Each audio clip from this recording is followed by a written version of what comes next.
पूजा, राहुल, प्रभात, सत्येंद्र, अरुण, प्रभात, राहुल, अजय, गोली, मुस्कान, राहुल, महेंद्र, गौरव, समीर, वर्षा, शिखा, पारुल, शीतल, मयंक, दीप्ति, प्रीति, हिमांशु, गौरव, सत्यवीर, प्रभात, निशा, समीर, गौरव, सौम्या, राजू, हिमांशु, गौतम, इमराना।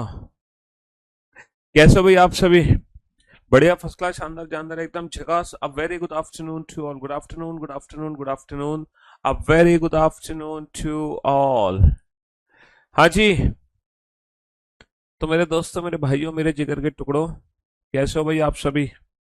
एकदम शानदार, शानदार, एकदम झकास। हाँ जी, good afternoon to all, good afternoon, good afternoon, good afternoon. A very good afternoon to all. जी। तो फाइनली डायरेक्शन एंड डिस्टेंस, दिशा और, है ना, डायरेक्शन एंड डिस्टेंस, दिशा और दूरी, है ना, डायरेक्शन एंड डिस्टेंस, दिशा और दूरी, हम लोग चैप्टर पढ़ चुके हैं बहुत शानदार तरीके से, बहुत अच्छे तरीके से। और डायरेक्शन एंड डिस्टेंस कंप्लीट हो चुका है। और आज मैं एक टॉपिक शुरू करने जा रहा हूँ। आज मैं एक टॉपिक शुरू करने जा रहा हूँ जो बहुत ही स्पेशल चैप्टर है। हालांकि ये जो टॉपिक है ना, ये जो टॉपिक है, ये जो स्पेशल चैप्टर हम शुरू करने जा रहे हैं, ये टॉपिक बेटा, जब से मेंस में रीजनिंग आने लगी है, जब से मेंस में रीजनिंग आने लगी है, तब से ये चैप्टर हमारे लिए बहुत इंपॉर्टेंट हो गया है। सीटिंग अरेंजमेंट और पजल। पहले देखो, कभी ऐसा हुआ करता था कि सीटिंग अरेंजमेंट और पजल के क्वेश्चन हमारे एग्जाम में कभी नहीं पूछे जाते थे। पहले पता है क्या होता था? पहले सीटिंग अरेंजमेंट और पजल के क्वेश्चन हमारे एग्जाम में कभी भी नहीं पूछे जाते थे, नेवर, कभी नहीं पूछे जाते थे सीटिंग अरेंजमेंट और पजल के क्वेश्चन। लेकिन अब जब से रीजनिंग मेंस में आई है, तब से सीटिंग अरेंजमेंट और पजल का क्वेश्चन हमारे एग्जाम में आने लगा है। चाहे वो एसएससी से रिलेटेड कोई एग्जाम हो, चाहे वो पुलिस का कोई एग्जाम हो, चाहे वो रेलवे का कोई भी पेपर हो। रेलवे के पेपर में देखो सीटिंग अरेंजमेंट का क्वेश्चन आ रहा है। चाहे वो टीचिंग का कोई पेपर हो, चाहे वो डिफेंस का कोई पेपर हो, या स्टेट लेवल का एग्जाम हो, समझ रहे हो, कोई भी एग्जाम है, हर एग्जाम में, है ना। बैंकिंग के लिए देखो, अगर मैं बैंकिंग की बात करूं तो बैंकिंग के लिए तो बस पूछो मत। बैंक में तो 15 क्वेश्चन बनते हैं सीटिंग अरेंजमेंट से, है ना, आउट ऑफ 30 और 35। 30 और 35 में से पूरे 15 क्वेश्चन सिर्फ और सिर्फ सीटिंग अरेंजमेंट के होते हैं। समझ रहे हो? तो बैंकिंग में सीटिंग अरेंजमेंट अलग लेवल से पूछी जाती है।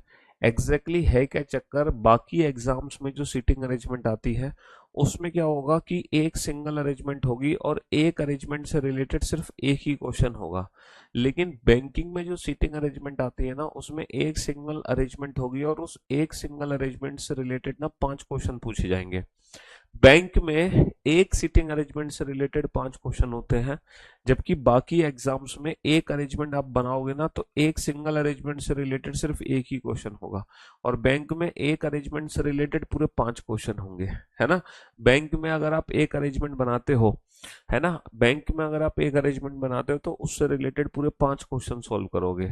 लेकिन बाकी एग्जाम्स में अगर आप एक अरेंजमेंट बनाते हो तो सिर्फ एक ही क्वेश्चन आपसे पूछा जाएगा। इसका मतलब यह है कि बाकी एग्जाम्स में जो क्वेश्चन होगा वो छोटा क्वेश्चन होगा, जबकि बैंक में सीटिंग अरेंजमेंट का काफी बड़ा क्वेश्चन आएगा। बैंक में काफी बड़ा क्वेश्चन होगा, बाकी एग्जाम्स में छोटा क्वेश्चन होता है, ठीक है।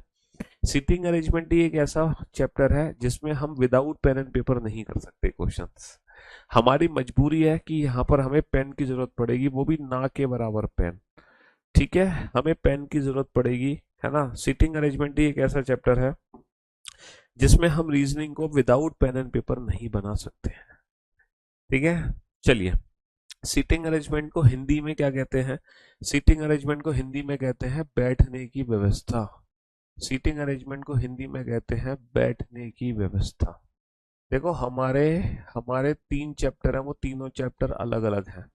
देखो, एक चैप्टर है डायरेक्शन। डायरेक्शन का मतलब होता है दिशा और दूरी, डायरेक्शन एंड डिस्टेंस, दिशा और दूरी, जिसमें दिशा और दूरी के बारे में हमसे पूछते हैं। एक चैप्टर होता है रैंकिंग। रैंकिंग होता है बेटा क्रम व्यवस्था परीक्षण। रैंकिंग होता है क्रम व्यवस्था परीक्षण। और एक होता है सीटिंग अरेंजमेंट। सीटिंग अरेंजमेंट, ये तीनों ही चैप्टर अलग अलग चैप्टर हैं। रैंकिंग में जो रैंक दी जाती है, लोगों को रैंक अलॉट होती है कि बाएं से 15वें स्थान पर है, दाएं से 16वें स्थान पर है। तो ये तीनों चैप्टर डिफरेंट चैप्टर हैं, डायरेक्शन डिस्टेंस अलग है, रैंकिंग अलग है, सीटिंग अरेंजमेंट अलग है। कुछ बच्चे इन तीनों चैप्टर को एक ही चैप्टर मान लेते हैं, जबकि ये तीनों ही चैप्टर अलग अलग है। यहाँ पर है बैठने की व्यवस्था, यहाँ पे लोगों को प्रॉपर हमें बैठाना है। क्रम व्यवस्था परीक्षण में भी लोगों को बैठाना होता है, लेकिन यहाँ पे ना रैंक दी जाती है कि व्यक्ति जो है बाईं ओर से 10वें स्थान पर है, दाईं ओर से 15वें स्थान पर है। ठीक है, लाइक दैट ये क्वेश्चंस होते हैं रैंकिंग वाले। लेकिन सीटिंग अरेंजमेंट में ना लोगों को हम बैठाते हैं। अच्छा, जब एग्जाम में सीटिंग अरेंजमेंट के क्वेश्चन आते हैं, तो सीटिंग अरेंजमेंट के ना वीडियो ब्लर है, ब्लर ब्लर ब्लर आ रही है स्क्रीन। स्क्रीन ब्लर क्यों आ रही है? हो सकता है आपका जो नेटवर्क हो वो सही ना हो। एक सेकेंड, मैं पता लगवा लेता हूँ हमारी वीडियो ब्लर क्यों आ रही है। इंटरनेट तो सही है एकदम यहाँ से। हेलो, पता लगवा लेते हैं।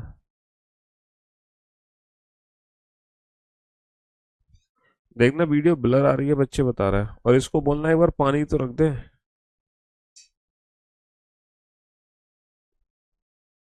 हम्म।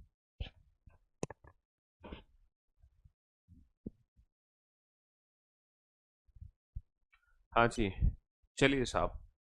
कुछ बच्चे कह रहे हैं एकदम परफेक्ट है वीडियो, कुछ बच्चे कह रहे हैं कि ब्लर है। चलो एक बार चेक कर लो, अपनी तरफ से चेक कर लो। चलिए साहब, तो अगर मैं सीटिंग अरेंजमेंट की बात करता हूँ, है ना, अगर मैं सीटिंग अरेंजमेंट की बात करता हूँ, तो सीटिंग अरेंजमेंट के ना दो टाइप के क्वेश्चन हमारे एग्जाम में बनते हैं।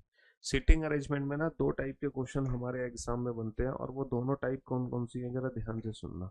सीटिंग अरेंजमेंट के दो टाइप के क्वेश्चन है जो कि हमारे एग्जाम में पूछे जाएंगे, है ना। दो टाइप के क्वेश्चन है जो हमारे एग्जाम में सीटिंग अरेंजमेंट में पूछे जाते हैं। पहली जो टाइप है सीटिंग अरेंजमेंट में, पहली जो टाइप है सीटिंग अरेंजमेंट में वो है ओपन फॉर्म। पहली जो टाइप है सीटिंग अरेंजमेंट में वो है क्लोज फॉर्म। और जो दूसरी टाइप है सीटिंग अरेंजमेंट है, जो दूसरी टाइप है सीटिंग अरेंजमेंट में वो है ओपन फॉर्म। पहली टाइप है क्लोज फॉर्म, दूसरी टाइप है ओपन फॉर्म। ये दो टाइप के क्वेश्चन सीटिंग अरेंजमेंट में बनते हैं। बेटा क्लोज फॉर्म का मतलब वो अरेंजमेंट जो चारों तरफ से बंद होती है, चाहे वो सर्कुलर फॉर्म हो, चाहे वो रेक्टेंगुलर फॉर्म हो, चाहे वो पेंटागन हो, चाहे वो हेक्सागन हो। समझ रहे हो? क्लोज फॉर्म का मतलब वो अरेंजमेंट जो चारों तरफ से बंद हो। ओपन फॉर्म का मतलब वो अरेंजमेंट जो दोनों साइड से ओपन है। जैसे कि लाइक रो, जब हम पर्सन्स को पंक्ति में बैठाते हैं, जब पंक्ति में बैठाते हैं तो दो टाइप के क्वेश्चन होते हैं। एग्जाम में सिंगल रो का भी क्वेश्चन आ सकता है, और हमारे एग्जाम में डबल रो का भी क्वेश्चन आ सकता है। तो ये क्वेश्चन हमारे एग्जाम में बनते हैं, समझ रहे हो? ये क्वेश्चन हमारे एग्जाम में बनता है। पहला क्वेश्चन बनता है क्लोज फॉर्म यानी कि सर्कुलर फॉर्म का, दूसरा क्वेश्चन बनता है ओपन फॉर्म यानी कि रो वाले। इन दोनों ही क्वेश्चन को सॉल्व करने की जो ट्रिक है, तुम्हारी साउंड की बड़ी दिक्कत रहती है यार, मैं ना जोर जोर से चीख चीख के नहीं पढ़ा पाता, क्योंकि हमें ना पूरे दिन पढ़ाना होता है। चलो मैं तुम्हारे लिए ना साउंड तेज कर देता हूँ, मेरी क्लास में साउंड थोड़ी तेज कर दिया करो भाई। लो, अब ठीक आ रही है साउंड? अब किसी को कोई दिक्कत तो नहीं है? अब सही आ रही है साउंड, ये बता दो। अब साउंड एकदम परफेक्ट है आप लोगों के लिए, या अभी भी साउंड गड़बड़ है? तो दो टाइप के क्वेश्चन बनते हैं, एक क्वेश्चन बनता है क्लोज फॉर्म का, एक क्वेश्चन बनता है ओपन फॉर्म का। और इन दोनों ही क्वेश्चन को करने का जो अप्रोच है वो डिफरेंट है। क्लोज फॉर्म के क्वेश्चन, है ना, क्लोज फॉर्म के क्वेश्चन, अब बताओ अब ठीक आ रही है कि नहीं आ रही है आवाज? क्लोज फॉर्म के क्वेश्चन को सॉल्व करने का जो तरीका है वो बिल्कुल अलग है। ओपन फॉर्म के क्वेश्चन को सॉल्व करने का जो तरीका है, ओपन फॉर्म के क्वेश्चन को सॉल्व करने का तरीका वो बिल्कुल अलग है। दोनों टाइप के क्वेश्चंस को हम डिफरेंट अप्रोच से सॉल्व करते हैं। क्लोज फॉर्म के क्वेश्चन अलग तरीके से सॉल्व करते हैं, ओपन फॉर्म के क्वेश्चन हम डिफरेंट तरीके से सॉल्व करते हैं, ठीक है। लेकिन क्वेश्चन सॉल्व कैसे होते हैं ये शुरू करने से पहले, क्वेश्चन सॉल्व कैसे होंगे ये शुरू करने से पहले मैं कुछ बेसिक सी जानकारी आप लोगों से लेना चाहता हूँ। क्या आपको कुछ बेसिक जानकारी आती है कि नहीं आती है? चलिए साहब, कुछ बेसिक सी जानकारी मैं आप लोगों से लेना चाहता हूँ। अच्छा, सबसे पहले हम ना क्लोज फॉर्म शुरू करेंगे। क्लोज फॉर्म में ना तीन टाइप के क्वेश्चन हमारे एग्जाम में बनते हैं। सबसे पहले हम क्लोज फॉर्म स्टार्ट करेंगे पढ़ाना। क्लोज फॉर्म में तीन टाइप के क्वेश्चन हमारे एग्जाम में बनते हैं। क्लोज फॉर्म बोले तो वो सर्कुलर फॉर्म भी हो सकती है, वो रेक्टेंगुलर फॉर्म भी हो सकती है। क्लोज फॉर्म बोले तो सर्कुलर फॉर्म भी हो सकती है और वो रेक्टेंगुलर फॉर्म भी हो सकती है। समझ रहे हो? हाँ। और पेंटागन भी हो सकता है, हेक्सागन। क्लोज फॉर्म में तीन टाइप के क्वेश्चन आते हैं। First type, when all are facing to the centre, जितने भी लोग बैठे हैं वृत्त के चारों तरफ, सबका फेस कहाँ हो, केंद्र की ओर हो। दूसरी type, when all are sitting around the circle facing opposite to the centre, जितने भी लोग बैठे हैं वृत्त के चारों तरफ, सबका जो फेस है वो कहाँ होगा, केंद्र से बाहर की ओर होगा। तीसरी टाइप है ना मिक्स्ड अरेंजमेंट। जो तीसरी टाइप होती है वो मिक्स्ड अरेंजमेंट होती है, मिक्स्ड, जिसमें कुछ लोगों का फेस सेंटर की तरफ होता है और कुछ लोगों का जो फेस है वो केंद्र से बाहर की तरफ होता है। कुछ लोगों का फेस केंद्र की तरफ होगा, कुछ लोगों का फेस केंद्र से बाहर की तरफ होगा। तो ये तीन टाइप के क्वेश्चन है ना, ये तीन टाइप के तीन टाइप के क्वेश्चन हमारे एग्जाम में बनते हैं, है ना। When all are facing the centre, when all are facing opposite to the centre, when all are, मतलब जब मिक्स्ड क्वेश्चंस हमारे एग्जाम में होगा। चलिए, तो ये क्लोज फॉर्म के क्वेश्चंस को सॉल्व कैसे करना है, ये शुरू करने से पहले, क्लोज फॉर्म के क्वेश्चन को सॉल्व कैसे करना है ये शुरू करने से पहले मैं कुछ बेसिक सी जानकारी हासिल करना चाहता हूं। क्या आप लोगों को ये बेसिक नॉलेज है कि नहीं है? कुछ बेसिक सी टर्म्स हैं, वो आप लोगों को पता है कि नहीं है? क्योंकि अगर वो बेसिक टर्म्स आपको नहीं पता होंगी तो फिर सीटिंग अरेंजमेंट पढ़ने का कोई फायदा नहीं है। तो वो बेसिक टर्म्स क्या क्या है वो मैं आप लोगों से जानना चाह रहा हूँ। Just wait.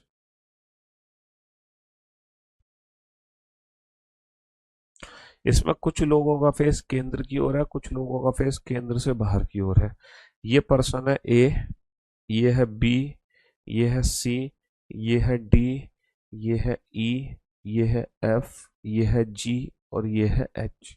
There are 8 person, all are sitting around the circle, some of them are facing centre, some of them are facing opposite to the centre. सबसे पहला जो बेसिक पॉइंट है वो ये है, आप लोगों को इमीडिएट नेबर के बारे में पता है कि नहीं पता? इमीडिएट, इमीडिएट नेबर, ये इमीडिएट नेबर जो वर्ड है इसका मीनिंग पता है कि नहीं पता है? इमीडिएट नेबर, मुझे बताओ इमीडिएट नेबर ऑफ ए। इस प्रश्न का उत्तर दो ये अरेंजमेंट देखकर, इमीडिएट नेबर ऑफ ए, है ना। हाँ जी, ए के निकट कौन बैठा है? ए के ए के निकट कौन बैठा, या फिर ए का पड़ोसी कौन है? ए के निकट कौन बैठा है या फिर ए का पड़ोसी कौन है? Who is immediate neighbour of A? Who are the immediate neighbour of A? A के इमीडिएट नेबर कौन है, जल्दी से बताओ। ए के इमीडिएट नेबर कौन है?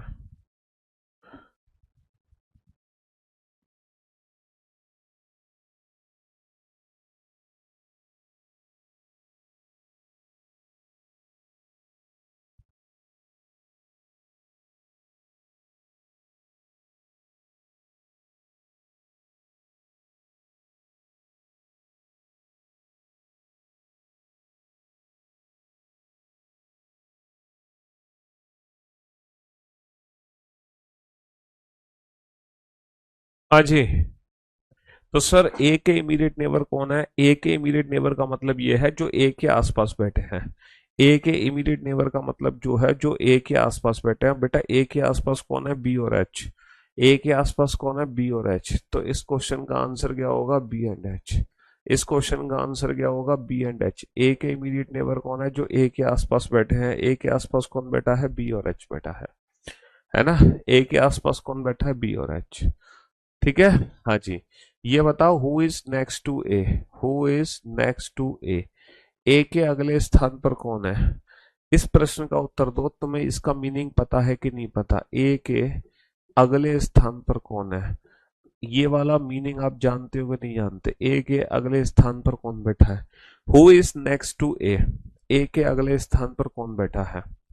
बताओ who is next to A? A के अगले स्थान पर कौन बैठा है? ये जो ए है इसके अगले स्थान पर कौन है? इसके अगले स्थान पर एच बैठा है या फिर इसके अगले स्थान पर बी बैठा है? हु इज नेक्स्ट टू ए? जल्दी से बताओ, हु इज नेक्स्ट टू ए? अब आप सोच रहे होंगे सर अगले स्थान का मतलब क्या होता है, नेक्स्ट का मतलब क्या होता है। कुछ बच्चे कह रहे हैं ए के अगले स्थान पर बी बैठा है क्लॉकवाइज, कुछ बच्चे कह रहे हैं ए के अगले स्थान पर एच बैठा है anti clockwise. For your kind information A का जो अगला स्थान होगा ना वो उसका इमीडिएट नेबर ही होता है। इस प्रश्न का उत्तर भी सेम है, बी एंड एच। इस प्रश्न का उत्तर भी सेम है, बी एंड एच। ए के अगले स्थान पर बी भी है, ए के अगले स्थान पर एच भी है। दोनों ही अगला स्थान कंसीडर होगा, सिर्फ बी अगला स्थान कंसीडर नहीं होगा।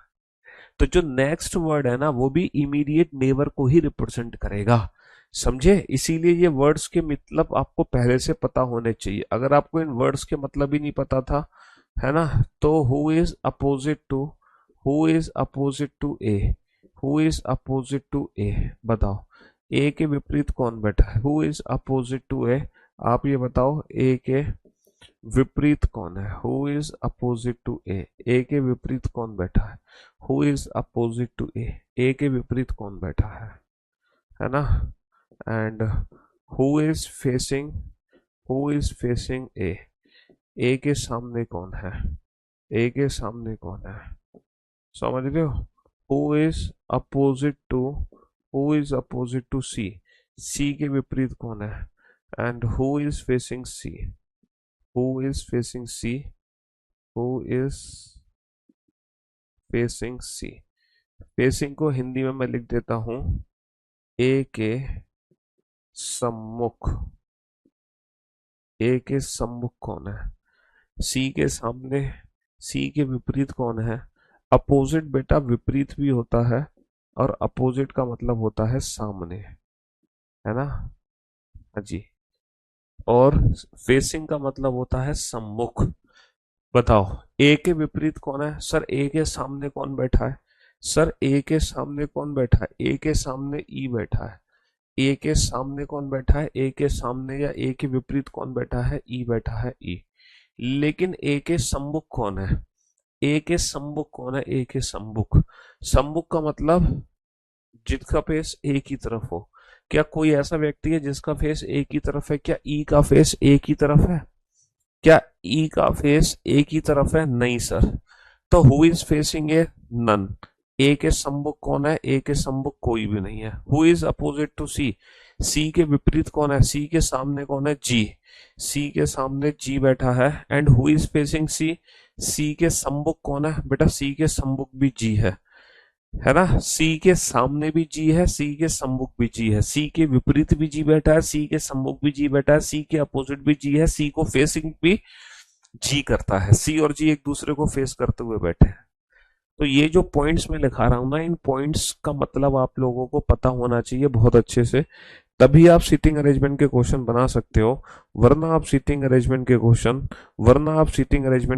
नहीं बना सकते, वरना आप सीटिंग अरेंजमेंट के क्वेश्चन नहीं बना सकते हो, समझ रहे हो। तो ये मैंने 6 पॉइंट लिखे, इन 6 के 6 पॉइंट का मतलब आप समझ गए। चलिए साहब, अब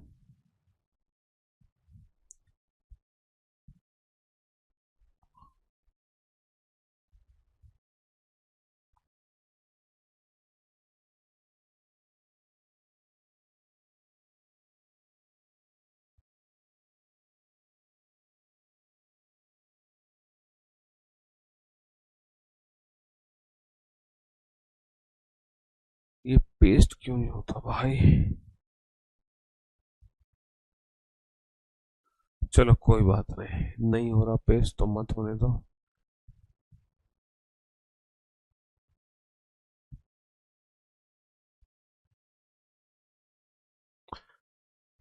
एक दो तीन चार पाँच छ सात आठ, मैंने फेस कैसे बनाया था, ए और ई, सी और जी,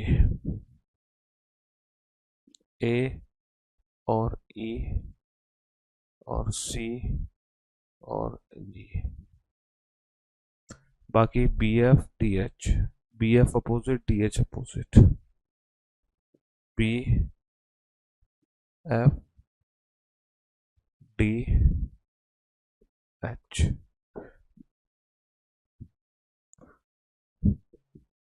है ना।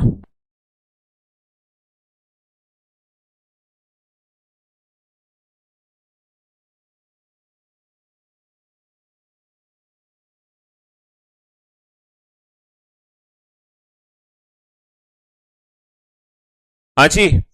तो मेरे दोस्तों, मेरे भाइयों, ये 6 पॉइंट तो आप लोगों ने लिख लिए। चलो अब सातवां पॉइंट लिखो। सातवां, सातवां लिखो। Who is who is between who is between B and H. Who is between B and H, है ना। बी और एच के बीच में कौन है?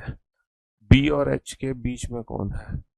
बी और एच के, है ना, बी और एच के बीच में कौन बैठा है? Who is sitting between exactly B and H. B और एच के बीच में कौन बैठा है? ठीक है। अगला जो पॉइंट है, अगला जो पॉइंट है ना,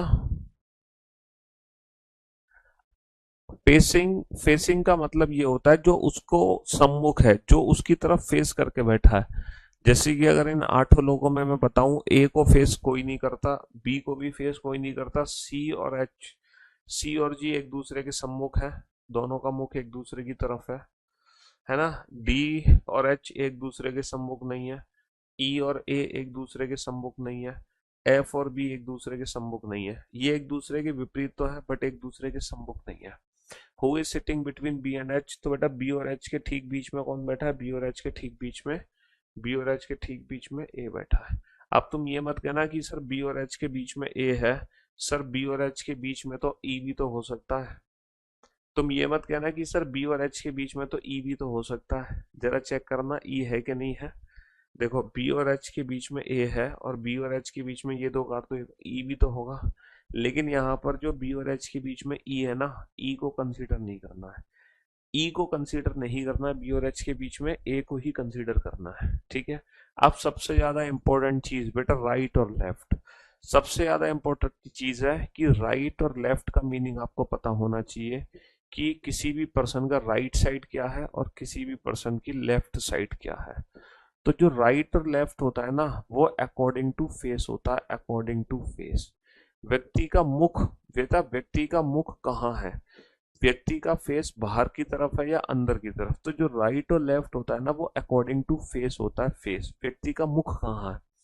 जैसे फॉर एन एग्जाम्पल बेटा, ए का फेस अंदर है। अगर मैं ए का फेस अंदर है, तो इसका जो राइट होगा वो हमारा राइट होगा, और जो इसका लेफ्ट होगा वो हमारा लेफ्ट होगा। इसका मतलब ए के इमीडिएटली राइट हैंड पर एच है, ए के इमीडिएटली लेफ्ट हैंड पर कौन है? बी है। तो अब आपको एक काम करना है ना। Means look at each other, बिल्कुल सम्मुख का मतलब है लुक एट ईच अदर। अब आप लोगों को एक काम करना, हर व्यक्ति का ना राइट और लेफ्ट हैंड बनाओ। अब आप हर व्यक्ति का राइट और लेफ्ट हैंड बनाओ। बेटा बी का राइट लेफ्ट बनाओ, बिल्कुल जैसे मैंने ए का बनाया। सी का बनाओ, डी का बनाओ, ई का बनाओ, एफ का बनाओ, जी का बनाओ, एच का बनाओ। आप 8 व्यक्तियों को ना राइट और लेफ्ट हैंड बनाओ फटाफट से, जल्दी से। हम्म। हर व्यक्ति का राइट और लेफ्ट हैंड बनाओ फटाफट से।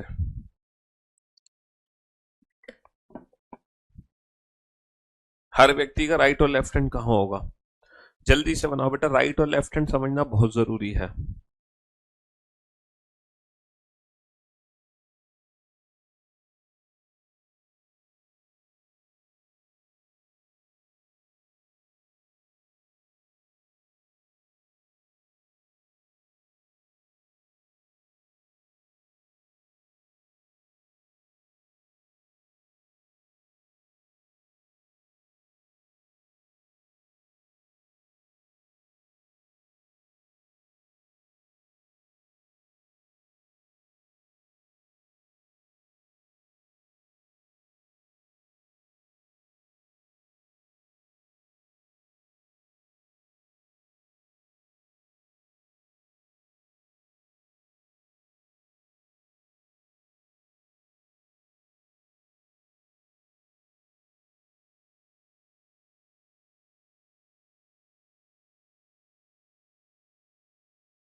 Yes, complete.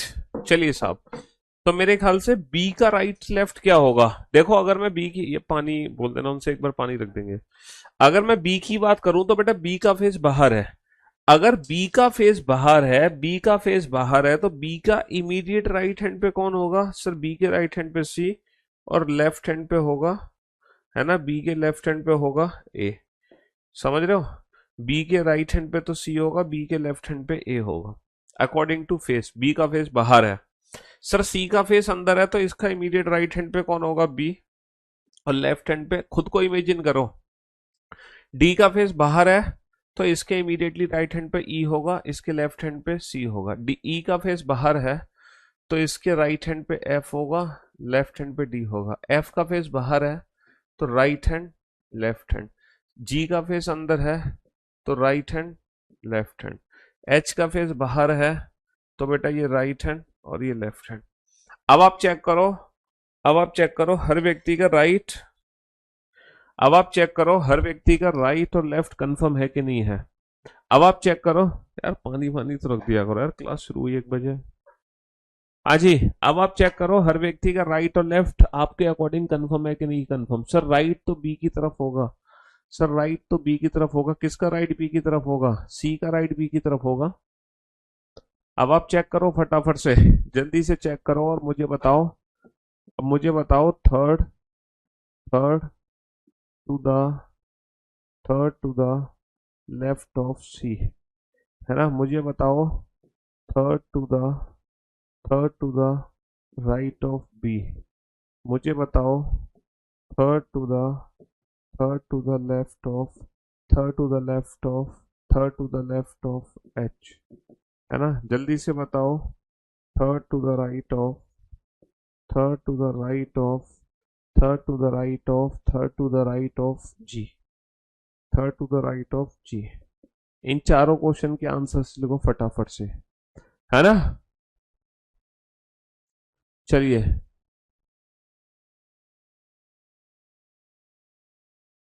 Come on. Third to the left of C, बेटा सी के बाईं ओर तीसरा कौन है? सर सी का बायां इस साइड है, सी के बाईं ओर तीसरा, एक दो तीन। सी का बायां इस साइड है, सी के बाईं ओर तीसरा, एक दो तीन। सी के बाईं ओर तीसरा एफ है। बहुत बढ़िया। सी के बाईं ओर तीसरा कौन है? सी के बाईं ओर तीसरा एफ है। बहुत बढ़िया। Third to the right of B, B के दाईं ओर तीसरा, बी के दाईं ओर तीसरा, बी का दायां इधर है, बी का दायां, एक दो तीन। बी के दाईं ओर तीसरा कौन है? बी के दाईं ओर तीसरा ई है। Third to the left of H, H के बाईं ओर तीसरा, एच का बायां उधर होगा, एच के बाईं ओर तीसरा, एक दो तीन। एच के बाईं ओर तीसरा कौन है? ई है। Third to the right of G, G के दाईं ओर तीसरा, जी का दायां उधर है, एक दो तीन। जरा चेक कर लो। हाँ जी, फटाक से चेक करो सही है कि नहीं सही।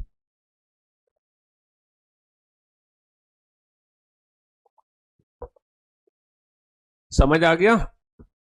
क्यों भाई?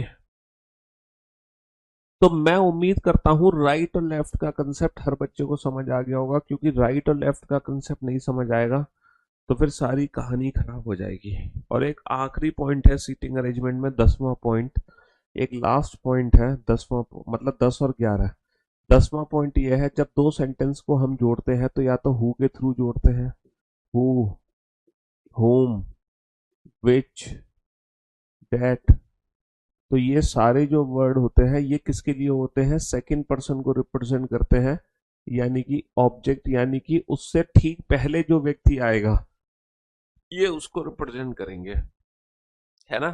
For an example, A is third to the right of A is third to the right of B, who is who is opposite to who is opposite to D. मान लो एक सेंटेंस लिखा हुआ है, ए बी के A B के दाई ओर, A B के दाई ओर तीसरा है, तीसरा है, कॉमा, जो कि जो कि डी के विपरीत है। तो क्या आप मुझे बता सकते हो डी के विपरीत है कौन? जो कि डी के विपरीत है। तो ये जो कि वर्ड है ये किसको रिप्रेजेंट करेगा? ये फर्स्ट पर्सन है, सेकंड पर्सन बी। तो हमेशा हु रिप्रेजेंट करता है हु से ठीक पहले जो व्यक्ति है।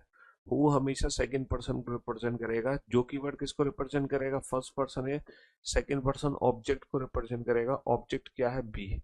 इसका मतलब ये है ए बी के दाईं ओर तीसरा है जो कि डी के विपरीत है। तो जो कीवर्ड किसके लिए है? बी के लिए है। बी बेसिकली डी के विपरीत है। Relative pronoun, that is called relative pronoun conjunctions. Relative pronoun conjunctions, इसके बारे में पता होना बहुत जरूरी है। जो कि, जिसकी, जिसमें, जिससे, जो कि, जिसकी, जिसमें, जिससे, जो कि, जिसकी, जिसमें, जिससे, अगर ये वाले वर्ड होते हैं ये हमेशा सेकंड पर्सन ऑब्जेक्ट के लिए होते हैं, बी के लिए। और एक लास्ट वर्ड है यहाँ पर, एक लास्ट वर्ड है यहाँ पर एंड। अगर रिलेटिव प्रोनाउन है एंड, वाइल, बट या फिर सिर्फ कॉमा, जैसे A is third to the, A is third to the right of B, comma, and is opposite to D. अब बताना डी के विपरीत कौन बैठा है? अब बताना डी के विपरीत कौन बैठा है? ए बी के दाईं ओर, ए बी के दाईं ओर तीसरा है, ए बी के दाईं ओर तीसरा है, कॉमा, और डी के विपरीत है, और डी के विपरीत है, और डी के विपरीत है। तो ये फर्स्ट पर्सन के लिए है, सेकंड पर्सन। तो ये जो होता है ना, ये हमेशा फर्स्ट पर्सन सब्जेक्ट को रिप्रेजेंट करता है। तो ये जो और वर्ड है, ए बी के दाईं ओर तो तीसरा है, और डी के विपरीत, तो डी के विपरीत कौन बैठा? डी के विपरीत बैठा फर्स्ट पर्सन ए, है ना। A is third to the right of B and is opposite to D. And word किसके लिए? फर्स्ट पर्सन ए के लिए। इसका मतलब है A is opposite to D, A D के अपोजिट बैठा है। समझ रहे हो? तो बस ये पॉइंट और आपको पता होना चाहिए इन रिलेटिव प्रोनाउन के बारे में, इन रिलेटिव प्रोनाउन कंजंक्शंस के बारे में आपको पता होना बहुत जरूरी है। समझ रहे हो? ये रिप्रेजेंट करते हैं सेकंड पर्सन, ये रिप्रेजेंट करते हैं फर्स्ट पर्सन को। तो अब सीटिंग अरेंजमेंट चैप्टर शुरू करने से पहले ये 11 के 11 जो पॉइंट्स मैंने आपको लिखाए हैं, मैं उम्मीद करता हूं ये 11 के 11 पॉइंट्स आपको समझ आ गए होंगे। तो अब हम शुरू करते हैं सीटिंग अरेंजमेंट चैप्टर, लेके प्रभु का नाम जय सिया राम। तो सबसे पहले हम क्लोज फॉर्म शुरू करेंगे। क्लोज फॉर्म का पहला क्वेश्चन मैं सॉल्व करके दिखाऊंगा, और जिस अप्रोच को मैं फॉलो करूंगा एग्जैक्टली वही अप्रोच आपको यूज करनी है। जो अप्रोच मैं यूज करूंगा ना, सेम वही अप्रोच आपको यूज करनी है क्वेश्चन बनाने में। कोई नई ट्रिक का यूज नहीं करना है। जैसे मैं सॉल्व करूंगा एज इट इज वैसे ही आपको क्वेश्चन बनाना है। बिल्कुल भी अपना दिमाग नहीं लगाना है किसी भी तरीके से। किसी भी तरीके से आप अपना दिमाग नहीं लगाओगे। जो अप्रोच मैं यूज करूंगा सेम वही अप्रोच आपको यूज करनी है। ठीक है? जैसे कि ये सीटिंग अरेंजमेंट का क्वेश्चन है, क्वेश्चन आपके सामने है, आप इस क्वेश्चन को पढ़ सकते हो। क्वेश्चन में लिखा क्या है? ठीक है, हाँ जी। 8 executives are sitting around a circular table for a meeting। 8 व्यक्ति हैं जो एक सर्कुलर टेबल के चारों तरफ एक मीटिंग करने के लिए बैठे हैं। अगर आठों व्यक्ति एक मीटिंग करने के लिए बैठेंगे, अगर आठों व्यक्ति एक मीटिंग करने के लिए बैठेंगे, तो सबका जो फेस होगा वो किधर होगा? सर जाहिर सी बात है केंद्र की तरफ होगा। अब आप लोग मेरी बात ध्यान से सुनना बेटा, 10 और 11 रिपीट हो जाएंगे, फिर से चिंता मत करो, क्वेश्चन में रिपीट हो जाएंगे। अब आप लोग मेरी बात ध्यान से सुनना कि क्लोज फॉर्म के क्वेश्चन में क्या करते हैं। सबसे पहले ये लोग कहां बैठे हैं? सर्कुलर टेबल के चारों तरफ। ये लोग बैठे हैं सर्कुलर टेबल के चारों तरफ। तो क्लोज फॉर्म में अगर रेक्टेंगल के चारों तरफ बैठे हैं तो रेक्टेंगल बना लो, सर्कल के चारों तरफ बैठे हैं सर्कल बना लो, पेंटागन के चारों तरफ बैठे हैं पेंटागन बना लो। और कितने एग्जीक्यूटिव हैं? 8। तो बेटा 8 को एक साथ बैठा दो। 1 2 3 4 5 6 7 8। सबका फेस किधर है? केंद्र की तरफ। तो सबका मुख केंद्र की तरफ बना दो। ये सबसे पहला स्टेप है बेटा क्लोज फॉर्म को सॉल्व करने का। ये क्लोज फॉर्म को सॉल्व करने का फर्स्ट स्टेप है। This is the first step कि जो अरेंजमेंट हमसे बोली जा रही है वो अरेंजमेंट बना लो। चाहे वो सर्कल है सर्कल बना लो, पेंटागन है पेंटागन बना लो, हेक्सागन है हेक्सागन बना लो, और जितने लोग हैं सबको एक साथ बैठा दो। अब हम पहला पॉइंट पढ़ेंगे, और याद रखना क्लोज फॉर्म में, सर्कुलर फॉर्म में पहले व्यक्ति को हम अपनी मर्जी से कहीं भी बैठा सकते हैं। जहां मर्जी वहां बैठा दो पहले व्यक्ति को, जहां मर्जी वहां बैठा दो पहले व्यक्ति को। पहला पॉइंट क्या है, J is second to the right of P. बेटा जे जो है पी के दाईं ओर दूसरा है। जे किसके दाईं ओर दूसरा है, पी के। तो पहले किसको बैठाना पड़ेगा, पी को। और पहले व्यक्ति को अपनी मर्जी से कहीं भी बैठा दो, तुम्हारा मन कर रहा है यहाँ तो यहाँ बैठा दो, यहाँ तो यहाँ, यहाँ तो यहाँ, यहाँ तो यहाँ। तो पी को मैंने अपनी मर्जी से कहीं भी बैठाया, पहले व्यक्ति को अपनी मर्जी से कहीं भी बैठाओ, कोई फर्क नहीं पड़ेगा। अच्छा, जे पी के दाईं ओर दूसरा है, J is second to the right of P. जहां पी बैठा है उसके सेकंड राइट पे जे है। अब इसका सेकंड राइट क्या होगा, इसका दायां और दूसरा क्या है, इसका राइट। इसका फेस अंदर है तो इसका राइट इस साइड है। तो J is second to the right of P, J P के दाईं ओर दूसरा है। अब आप कह रहे थे सर पॉइंट 10 और 11 को रिपीट कर दो, देखो रिपीट हो गया। Who is third to the right of K. ये हु वर्ड किसको रिप्रेजेंट करेगा, सेकंड पर्सन यानी कि पी को। हु हमेशा उसको रिप्रेजेंट करता है जो हु से ठीक पहले है, जो कि के दाईं ओर तीसरा है। ये जो की वर्ड किसको रिप्रेजेंट करेगा, पहले व्यक्ति जे को या दूसरे व्यक्ति पी को। सर जो की वर्ड रिप्रेजेंट करता है दूसरे व्यक्ति को यानी कि पी को। इसका मतलब ये है जो पी है वो के दाईं ओर तीसरा है। अब जो पी है ना वो के दाईं ओर तीसरा है। ये जो पी है ये किसके दाईं ओर तीसरा है, के। तो के को ऐसी जगह बैठाओ, के को ऐसी जगह बैठाओ जहां से ये थर्ड राइट दिखे। सर के डेफिनेटली यहां बैठेगा क्योंकि इसी के दाईं ओर, सॉरी के को डेफिनेटली यहां बैठाओगे क्योंकि इसी के दाईं ओर तीसरा 1 2 3 पी आ सकता है। तो ये पहला पॉइंट हो गया कंप्लीट। अब तुम दूसरा पॉइंट पढ़ोगे। अगर दूसरा पॉइंट है ना, अब तुम किसी भी व्यक्ति को अपनी मर्जी से नहीं बैठा सकते, याद रखना। अब कोई भी व्यक्ति तभी बैठ पाएगा जब उसके बैठने की सिर्फ एक ही जगह बचे, सिर्फ एक जगह। जैसे M is second to the left of O. M O के बाईं ओर दूसरा है। एम किसके बाईं ओर दूसरा है, ओ के। तो ओ को मैं यहां बैठा सकता हूं। सर ओ के सेकंड लेफ्ट पे एम आ सकता है, बट इट डजंट मीन कि तुम ओ को यहीं बैठा दोगे। ओ को यहां नहीं बैठा सकते क्योंकि ओ के सेकंड लेफ्ट पे एम नहीं आ सकता। ओ को यहां बैठा सकते हो, ओ के सेकंड लेफ्ट पे एम आ जाएगा। ओ को यहां नहीं बैठा सकते, ओ के सेकंड लेफ्ट पे एम नहीं आ सकता। ओ को यहां बैठा सकते हो। ओ को कितनी जगह बैठा सकते हैं, 3 जगह। तो अब तुम अपनी मर्जी से ओ को इन तीनों में से कोई एक जगह चूज मत करना। या तो तुम्हें एक काम करना पड़ेगा, एग्जाम में 3 पॉसिबिलिटी बनानी पड़ेगी। एक जगह ओ को यहां बैठाओगे, दूसरी जगह यहां, तीसरी जगह यहां। अगर अगर पॉसिबिलिटी बनाने का मौका मिल रहा है तो आप एग्जाम में पॉसिबिलिटी बना लेना, है ना। लेकिन तब बनाना जब अगला पॉइंट ओ से रिलेटेड ना हो तब। अगर अगला भी पॉइंट ओ से रिलेटेड है तो वो ओ के बैठने की पॉसिबिलिटीज को खत्म कर देगा। लेकिन अगर अगला पॉइंट ओ से रिलेटेड नहीं है तो तुम्हें कितने सर्किल बनाने पड़ते हैं, यहाँ पे 3 बनाने पड़ते हैं।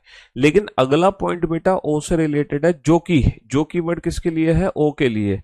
ओ पी और जे के बीच में बैठा है ना। हु वर्ड किसके लिए, ओ के लिए। ओ सिट्स बिटवीन पी एंड जे। भैया ओ कहां बैठा है, पी और जे के बीच में बैठा है। इसका मतलब ये सारी की सारी जो पॉसिबिलिटी थी ओ के बैठने की, ये सब गलत हो गई। ओ पी और जे के ठीक बीच में आ गया। और ओ के बाईं ओर दूसरा कौन है, ओ के बाईं ओर दूसरा एम है। M is second to the left of O. M O के बाईं ओर दूसरा है। एल के या एन का पड़ोसी नहीं है। जो एल है वो के साथ नहीं आएगा, के साथ बेटा एल नहीं आएगा। अगर के साथ एल नहीं आएगा तो डेफिनेटली एल यहां आएगा। अच्छा, एल जो है ना तो के साथ आएगा, एल जो है ना तो के साथ आने वाला था, ना ही एल बेटा एन के साथ आएगा। अगर ये एन के साथ नहीं आएगा तो बेटा एन को मैं यहां बैठाऊंगा और बचा कौन, क्यू। और ये मेरी अरेंजमेंट कंप्लीट हो गई, और ये मेरी अरेंजमेंट कंप्लीट हो गई। Who is opposite to Q, Q के विपरीत कौन है, तो बेटा क्यू के विपरीत कौन बैठा है, क्यू के विपरीत पी बैठा है। खत्म कहानी। तो लाइक दैट इस अप्रोच को फॉलो करोगे सीटिंग अरेंजमेंट का कोई भी क्वेश्चन बनाने के लिए। सीटिंग अरेंजमेंट के क्वेश्चन को सॉल्व करने का कोई पर्टिकुलर फॉर्मूला नहीं है, ठीक है। सीटिंग अरेंजमेंट के क्वेश्चन सॉल्व होते हैं इस पर्टिकुलर अप्रोच से, एक एक करके लोगों को बिठाते चले जाओ। मैं दोबारा से इस क्वेश्चन को रिपीट कर देता हूं। एक है ना, फ्रीक्वेंट मोड में, ताकि बाकी के 4 प्रश्न का उत्तर आप दे सको। मैं दोबारा से इस क्वेश्चन को रिपीट कर देता हूं जल्दी से। 8 लोग बैठे थे और आठों का जो फेस था वो केंद्र की ओर था। सबसे पहला पॉइंट था, सबसे पहला पॉइंट था, सबसे पहला जो पॉइंट था वो क्या था, है ना, जे पी के दाईं ओर, जे पी के दाईं ओर दूसरे स्थान पर है। J is second to the right of P, P के सेकंड राइट में कौन था, जे। है ना, who is third to the right of K, ये जो के, ये जो पी है ये किसके दाईं ओर तीसरा है, के। उसके बाद जो पॉइंट था वो ये था, M, M is second to the left of O, M, M is second to the left of O. Who sits between P and J, who word किसके लिए था, ओ के लिए। ओ कहां बैठा है, पी और जे के ठीक बीच में। और ओ के सेकंड लेफ्ट पे कौन है, ओ के सेकंड लेफ्ट पे एम है। उसके बाद जो अगला पॉइंट था, उसके बाद जो अगला पॉइंट था वो ये था, उसके बाद जो अगला पॉइंट था वो ये था, L is not sitting immediate neighbour of के और एन। जो एल है वो ना तो के साथ बैठेगा ना एन के साथ। तो जो एल है उसको के साथ मत बैठाओ, तो एल को यहां बैठा दो। अच्छा, जो एल है वो एन के साथ भी नहीं आएगा, तो एन को यहां बैठा दो। बचेगा कौन, क्यू। चलिए अब बाकी के प्रश्नों के उत्तर दो, बाकी के प्रश्नों के उत्तर दो। जे के बाईं ओर दूसरे स्थान पर कौन है, who is second to the left of J, J के बाईं ओर दूसरे स्थान पर कौन है, जे के बाईं ओर दूसरे स्थान पर। हु इज सिटिंग बिटवीन के एंड एम, के और एम के बीच में कौन है, के और एम के बीच में कौन बैठा है, के और एम के बीच में कौन बैठा है। Who is sitting second to the right of K दाईं ओर दूसरा कौन है, के दाईं ओर दूसरा कौन है, who is sitting second to the right of K. Who are immediate neighbour of N, N के पड़ोसी कौन है, एन के पड़ोसी कौन है, के और M. Who are the immediate neighbours of N, N के पड़ोसी कौन है, के और एम, के और एम। तो मैंने सीटिंग अरेंजमेंट की शुरुआत ऐसे करी थी जैसे आपको सीटिंग अरेंजमेंट में कुछ भी नहीं आता, एकदम बिल्कुल माइनस लेवल से, है ना, शुरुआत करी है इस टॉपिक की। पहले आपको मैंने सारे बेसिक टर्म्स के बारे में समझाया, फिर मैंने ये क्वेश्चन दिखाया कि इस तरीके से इसको हमें डील करना है। समझ रहे हो।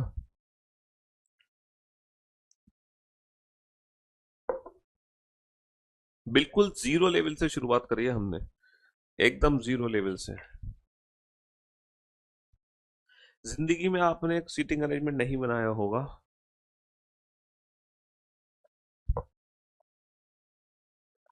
तो भी आप इस क्वेश्चन को, सीटिंग अरेंजमेंट क्वेश्चन को आराम से सॉल्व कर सकते हो। चलिए, अब जो अप्रोच मैंने बताई है सेम उसी अप्रोच का यूज करना, जो अप्रोच मैंने बताई है सेम उसी अप्रोच का यूज करना और इसको सॉल्व करो फटाक से, जल्दी से।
जैसे जैसे मैंने कहा बेटा, एग्जैक्टली exactly उसी तरीके से लोगों को, सर एग्जाम में इतने आसानी को बेटा, इससे भी ज्यादा आसान आता है एसएससी में। बैंकिंग की अगर मैं बात ना करूं, है ना, तो एसएससी में तो इससे भी ज्यादा आसान आता है।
बेटा शुरुआत है, अभी समझ आएगा धीरे धीरे, एकदम कैसे समझ आएगा। अभी तुम शुरुआत तो करो, एक एक करके लोगों को बैठाओ, एक एक करके पहले पहले व्यक्ति को बैठाओ, फिर दूसरे को। अच्छा, पहला व्यक्ति आप अपनी मर्जी से कहीं भी बैठा दो, पहले व्यक्ति को आप अपनी मर्जी से कहीं भी बैठा दो, है ना। समझ रहे हो, पहले व्यक्ति को अपनी मर्जी से कहीं भी बैठा दो, बाकी का कोई आपकी मर्जी से नहीं बैठेगा।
ठीक है, चलिए साहब, अब जरा बोर्ड पे ध्यान देना और ध्यान से सुनने और समझने की कोशिश करना, है ना।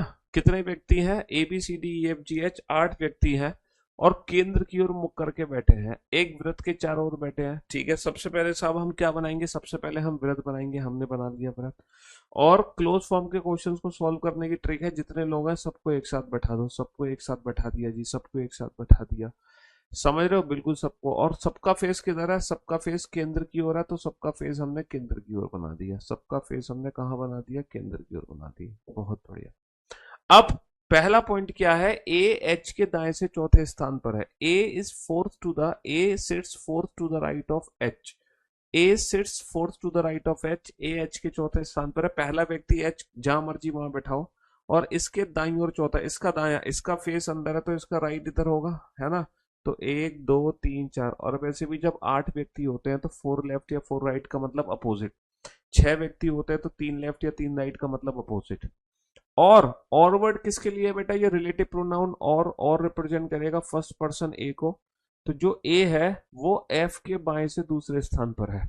ठीक है, वाइल, वाइल वर्ड किसको रिप्रेजेंट करेगा? फर्स्ट पर्सन ए को। A second to the left of F, A sit second to the left of F. F को ऐसी जगह बैठाओ, एफ को ऐसी जगह बैठाओ जहां से ये सेकंड लेफ्ट दिखाई दे। एफ को ऐसी जगह बैठाओ बेटा, यहां नहीं बैठा सकता, इसके तो सेकंड राइट है। तो एफ को यहां बैठाया ताकि ये एफ के सेकंड लेफ्ट पे दिखाई दे, बहुत बढ़िया। सी एफ और बी का पड़ोसी नहीं है बेटा, जो सी है वो एफ के साथ नहीं आ सकता। सी की 3 पॉसिबिलिटी है, सी इन तीनों में से कहीं भी आ सकता। अगर अगला पॉइंट सी से रिलेटेड नहीं है तो हमें 3 पॉसिबिलिटी बनानी पड़ेंगी, लेकिन हम देख लें कहीं कोई पॉइंट हो जो सी से रिलेटेड हो। सर अगला पॉइंट तो नहीं है, अगला ही पॉइंट है। डी जो है सी के दाईं ओर तीसरे स्थान पर है। D sits third to the right of C.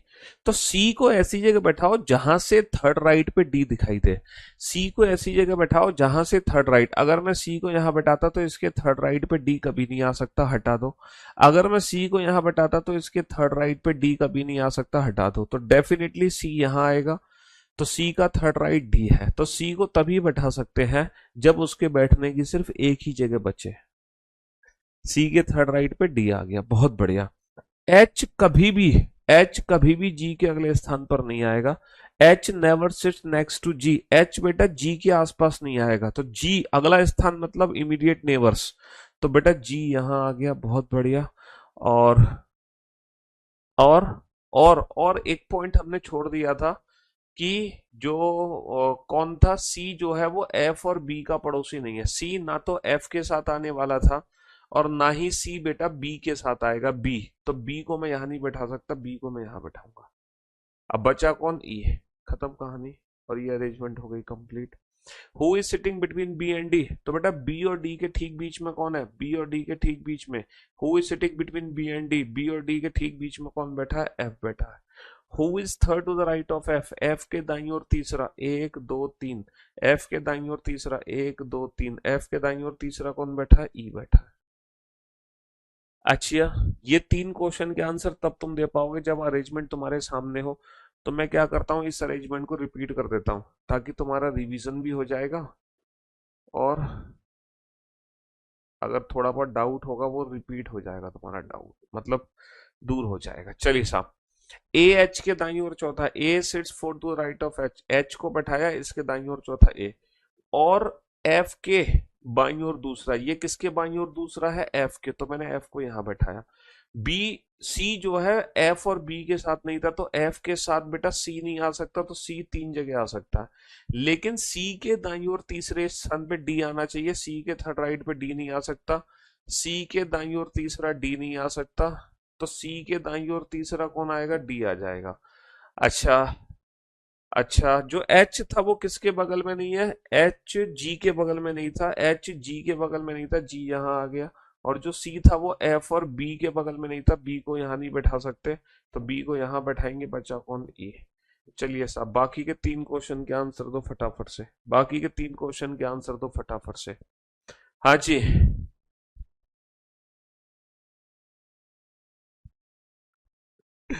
Come on sir, मैंने आपके बारे में किसी को नहीं बताया जिससे कंपटीशन ना बढ़े। भाई साहब, कर भला तो हो भला, समझ रहे हो। याद रखना जिंदगी में, अगर तुम्हारी सोच के अकॉर्डिंग अगर मैं भी सोचता कि मैं अपना ज्ञान किसी को क्यों दूं, वरना तो सारे टीचर बन जाएंगे, तो मैं कभी एक दिन अच्छा टीचर नहीं बन पाता। समझ रहे हो। सोच हमेशा पॉजिटिव रखनी चाहिए, अगर आप दूसरों का भला करोगे तो भगवान सबसे पहले आपका भला करेगा। ये चीज लाइफ में हमेशा याद रखना। डी के पड़ोसी कौन है, who are the immediate neighbours of D. पता है मैं आज इतने सक्सेसफुल इसलिए हूं क्योंकि मैंने जीवन में हमेशा अपने से पहले दूसरों के बारे में सोचा है। रियली, ये फैक्ट है। जब मैं कॉलेज में पढ़ा करता था, तो भले ही मेरे को कल मेरा एग्जाम है, मुझे मेरे एग्जाम की तैयारी करनी है, लेकिन अगर मेरे फ्रेंड का कोई डाउट है या उसे कुछ पढ़ाना है तो पहले मैं उसको पढ़ाता था, उसके डाउट्स दूर करता था, बाद में अपना पढ़ता था। तो वो है ना, वो अप्रोच रही है लाइफ की, इसलिए आज भगवान ने इतना सब कुछ हमें दिया है। डी के पड़ोसी कौन है, डी के इमीडिएट नेबर्स कौन है, डी के इमीडिएट नेबर्स है बेटा ए और एफ। डी के इमीडिएट नेबर्स कौन है, ए और F. Who is opposite to G, who is opposite to G, G के विपरीत कौन बैठा है, जी के विपरीत बैठा है बी, है ना। अच्छा, ये एक डिफरेंट टाइप सा क्वेश्चन है, in which of the following pair is the first person sitting to the immediate right of the second person. First person second person के इमीडिएट राइट में, ये फर्स्ट पर्सन है, ये सेकंड पर्सन है, तो क्या बी एच के immediate right में है, एच के इमीडिएट राइट में बी नहीं है ना। फर्स्ट पर्सन सेकंड पर्सन के इमीडिएट राइट में होना चाहिए, क्या ए एफ के इमीडिएट राइट में है, सर एफ के इमीडिएट राइट में ए नहीं है। ई एच के इमीडिएट राइट में है, ई जो है एच के इमीडिएट राइट में है। ई सी के इमीडिएट, ई जो है सी के इमीडिएट लेफ्ट में है, तो ये भी गलत। ठीक है जी। हाँ जी, एक और क्वेश्चन बनाओ फटाफट से। अच्छा, अब मैं आप लोगों को विश्वास दिलाता हूं, मैं एक शक्ति आप लोगों के अंदर देना चाहता हूं। जिंदगी में आप लोगों ने सीटिंग अरेंजमेंट का क्वेश्चन अपनी लाइफ में कभी सॉल्व नहीं किया था, लेकिन अब एक शक्ति आप लोगों के अंदर आने वाली है और आप सारे बच्चे इस क्वेश्चन को जरूर सॉल्व करेंगे, डेफिनेटली। तो एक कोशिश करेंगे, ठीक है। हाँ जी, अपने ऊपर थोड़ा सा भरोसा रखते हुए बनाओ फटाफट से इस क्वेश्चन को।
एक बच्चे का कमेंट आया, सर मैं भी अपने से पहले अपनी बिल्ली के बारे में सोचती हूँ, लेकिन मेरा कभी भला नहीं होता और मेरा उल्टा झगड़ा हो जाता है लोगों से। तो देखो, यही अप्रोच है ना, मैंने आपसे बोला कि आप अपने पहले दूसरों का भला सोचो, इंसान का भला। आप अपनी बिल्ली के बारे में सोच रहे हो, वहां पर भी आप, है ना, आप क्या हो रहे हो, आप मतलबी हो रहे हो कि आप अपनी बिल्ली के बारे में सोच रहे हो, दूसरे लोगों के बारे में नहीं सोच रहे।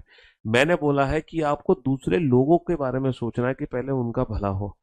ठीक है, आपकी बिल्ली तो आपके घर की हो गई ना, तो आप मतलबी हो गए ना पहले। समझ रहे हो? तो आप मेरी चीज समझ नहीं पाए, मैं क्या कहना चाह रहा था। हाँ, हाँ जी। तो हमें सबका बारे में सोचना चाहिए ना जी।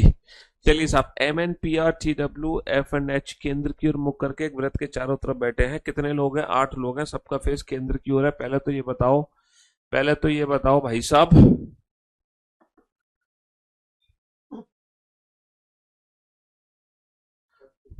पहले तो ये बताओ कि मैंने आप लोगों से कहा था, अगर दुनिया में कोई भी ये क्वेश्चन, दुनिया में कोई भी, है ना, जिस बच्चे ने आज तक सीटिंग अरेंजमेंट नहीं बनाई होगी, उस बच्चे ने क्वेश्चन बनाया कि नहीं बनाया? बिल्कुल बना लिया है। कितने लोग बैठे हैं? 8 लोग बैठे हैं। सबका मुख किधर है? सबका मुख केंद्र की तरफ है। तो सबसे पहले 8 को बैठा दो। 1 2 3 4 5 6 7 8। सबका फेस किधर है? सबका फेस केंद्र की तरफ है। सबका फेस केंद्र की तरफ बैठा दो, है ना। सबसे पहला पॉइंट क्या है? P is third to the left of M। P M के बाईं ओर तीसरा है। P M के बाईं ओर तीसरा है, तो पहला व्यक्ति अपनी मर्जी से कहीं भी बैठा दो, M को कहीं भी बैठा दो। और जो P है वो M के बाईं ओर तीसरा, इसका बायां, इसका हमारा बायां, इसका लेफ्ट हमारा लेफ्ट। P M के थर्ड लेफ्ट पे 1 2 3। और और T के दाईं ओर दूसरा। और वर्ड किसके लिए है बेटा? P के लिए, है ना। P T के दाईं ओर दूसरा है। N is second to the right of T. N word किसके लिए है? एंड वर्ड किसके लिए है? पी के लिए। P is second to the right of T. P किसके सेकंड राइट पे? टी के। ये किसके सेकंड राइट पे? टी के। टी को ऐसी जगह बैठाओ जहां से सेकंड राइट दिखे। टी को ऐसी जगह बैठाओ जहां से सेकंड राइट दिखे। बहुत बढ़िया। N is second to the right of P. N P के दाई और दूसरा है। एन किसके दाई और दूसरा है? पी के। पी का दाया दूसरा 1 2। पी के दाई और दूसरा एन हो गया। R is second to the right of W. Who is second to the right of M? Who word किसके लिए है? W के लिए। W is second to the right of M. R W के दाईं ओर दूसरा है। जो कि वर्ड किसको रिप्रेजेंट करेगा? W को। W M के दाईं ओर दूसरा है। W is second to the right of M. W M के दाईं ओर दूसरा है। M के दाईं ओर दूसरा W, और W के दाईं ओर दूसरा कौन है? R। W के दाईं ओर दूसरा R। F is not an immediate neighbour of P। F P के निकटतम पड़ोसी नहीं है। P के साथ F नहीं आएगा तो F आ गया यहाँ। बचा कौन? H। तो ये सीटिंग अरेंजमेंट कंप्लीट हो गई। अब बता दो कि आप सबका खाता खुल गया कि नहीं खुल गया। आपने अपनी पूरी लाइफ में सीटिंग अरेंजमेंट का क्वेश्चन नहीं बनाया था आज तक, बट अब तो बना लिया। क्यों भाई? Who are the immediate neighbours of H? H के इमीडिएट नेबर कौन है? H के इमीडिएट नेबर है P और N। H के इमीडिएट नेबर है P और N। चलिए, अब बाकी के क्वेश्चन के आंसर तब आप दोगे जब ये अरेंजमेंट में दोबारा से एक बार रिपीट कर देता हूँ जल्दी से। कितने लोग थे? 8 लोग थे। 1 2 3 4 5 6 7 8। एक बार फिर से रिपीट कर देता हूँ जल्दी से। पहला पॉइंट है, पी एम के बाईं ओर तीसरा है। एम के बाईं ओर तीसरा 1 2 3। और और वर्ड, और टी के दाईं ओर दूसरा। और वर्ड किसके लिए है? और वर्ड पी के लिए। ये किसके दाईं ओर दूसरा है? टी के। इसके बाद पॉइंट था, R is second to the right of W. W is second to the right of M. W M के दाईं ओर दूसरा है, और डब्ल्यू के दाईं ओर दूसरा कौन है? आर। और लास्ट वाला जो पॉइंट था, इसके बाद जो पॉइंट था, एफ पी का निकटतम पड़ोसी नहीं है। एफ जो है पी के साथ, नहीं नहीं, इसके अलावा कोई और पॉइंट छूट गया? हाँ, एन पी के दाईं ओर दूसरा है। पी के दाईं ओर दूसरा 1 2। पी के दाईं ओर दूसरा एन है। और लास्ट वाला पॉइंट छूट गया, एफ पी के साथ नहीं है। एफ पी के साथ नहीं है, एफ आएगा यहाँ। बचा कौन? एच। चलिए साहब, फटाक से इन क्वेश्चंस के आंसर दीजिए जल्दी से। Come on. एन के संदर्भ में, एन के संदर्भ में आर का स्थान कौन सा है? आर का स्थान कौन सा है ना, विद रेस्पेक्ट टू एन? बेटा या तो एन के बाईं ओर तीसरा, या फिर एन के दाईं ओर पांचवा, है ना? या तो थर्ड टू द लेफ्ट है या fifth to the right, but fifth to the right option में नहीं दे रखा। तो एन के third to the left R है, एन के बाईं ओर तीसरा। How many people sit between N and T? N और टी के बीच में कितने लोग हैं? यहां से देखोगे तो भी तीन है, यहां से देखोगे तो भी तीन है। अब ये मत कर देना तीन इधर से तीन इधर से, टोटल छह कर दो। छह मत करना, सिर्फ तीन करना। डब्लू के तुरंत दाईं ओर कौन है? डब्लू के तुरंत दाईं ओर कौन है? डब्लू के तुरंत दाईं ओर टी है। अच्छा, नीचे दिए गए युग्म में से कौन से युग्म में पहला व्यक्ति दूसरे व्यक्ति के ठीक बाईं ओर है? First person immediately left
second person, क्या एन एच के लेफ्ट में है?